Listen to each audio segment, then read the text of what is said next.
So what do we know about the language that all other languages came from? Hello, welcome to Light Linguistics. This video was commissioned by Skylar on my Buy Me a Coffee page, so thank you so much, Skylar, for doing that. So the hypothetical first language that they all descended from is commonly called Proto-World or Proto-Human. In the same way that Proto-Indo-European is the common ancestor of all Indo-European languages, Proto-World or Proto-Human would be the common ancestor of all human languages or all the world's languages. And as mentioned in a previous video, it's too far back to know that much about it. A lot of the information has been lost to time and language change.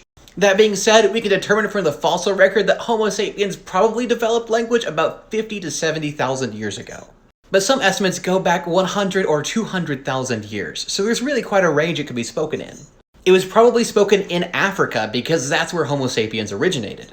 But as far as the language itself goes, there's not much that can be known. Like, one thing listed that can be known about it is that it had grammar. Not what it was, not how it arranged the words, just that it had words that were arranged in a particular way, if that gives any sort of indication as to how little we can know about it. Some people say it has a ridiculously huge set of sounds, since every sound in that would have to become a sound in another language. Some say that since the most common sentence order is subject-object-verb, then Proto-World would have had to have been subject-object-verb.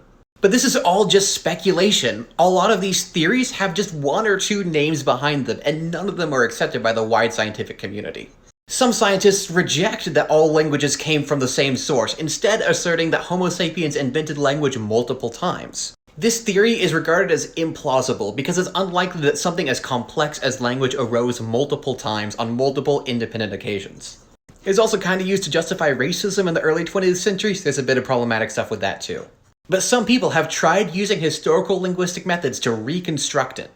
The idea is to compare words that are unlikely to be borrowed from other languages, like numbers or question words or pronouns or common objects. One guy named Merritt Rulin took words like this from a bunch of proto-languages and attempted to reconstruct Proto-World from that.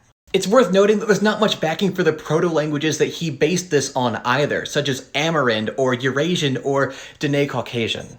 For example, he took the word for who, like ngani, or mean, or yav, or nani, and came up with ku as a hypothetical proto-world origin for it. All in all, Rulin claimed to reconstruct 27 words. And basically everyone says he's wrong. Meanings change so much over time and it's really hard to track that. For example, one of the words he reconstructed means one and finger. You would have to cast a very wide net to account for all of that, and you would get at least like 99.9% white noise. So we can't know for sure, but that doesn't stop people from trying. Thanks again to Skylar, and like and follow for more language.